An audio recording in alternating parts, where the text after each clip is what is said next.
Calano i contagi ed i ricoveri, ma resta ancora drammatico in Veneto il numero di morti, 70 stamane le nuove vittime del Covid, e a preoccupare ci sono poi le varianti, quella inglese riscontrata in tutta la regione nel 17-18% dei casi, ma anche quella brasiliana, un caso nel padovano, ma è soprattutto la partita vaccini a tenere banco al punto stampa del presidente Zaia con la questione degli acquisti in proprio da parte del Veneto.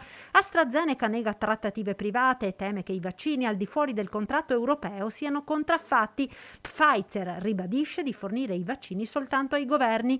Quelli proposti al Veneto, dunque, che vaccini sono? A casa mia vendiamo solo i governi, vuol dire che qualcun altro può vendere a chi non è governo, o no? Secondo voi un'industria farmaceutica vende tutto il suo prodotto direttamente?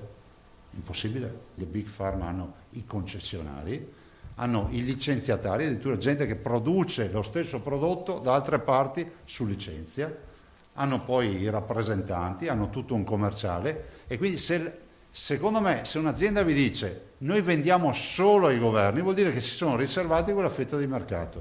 Per noi non è un'ossessione, noi abbiamo fatto anche etico, cioè nel momento in cui qualcuno ci ritrova per strada fra 1 anno, 2 anni, 10 anni o quello che è, dice allora avevi la possibilità di comprare il vaccino, non ti sei neanche preoccupato di verificare se era acqua distillata o vaccini.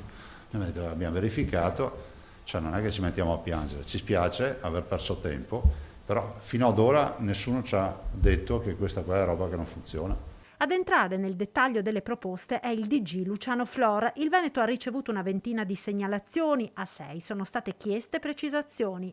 Per capire se il vaccino c'è davvero, in che tempi si è disponibili a fornirlo. Cioè, se noi vi diciamo sì, voi in quanto tempo siete in grado di portarlo il vaccino? Che quantità ci sono e quanto costa? E a 2 di queste, continua il DG della Sanità Veneta, abbiamo chiesto il numero del lotto e la scadenza della fornitura necessarie per la preventiva autorizzazione ministeriale.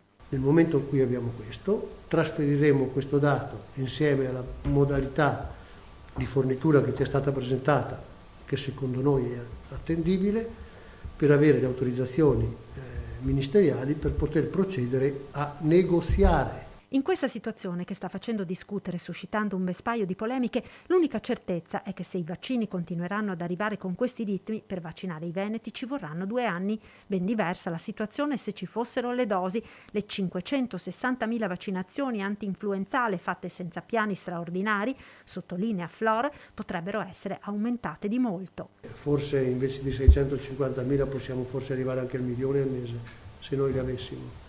Quindi per fare 4 milioni ci saranno 4 mesi.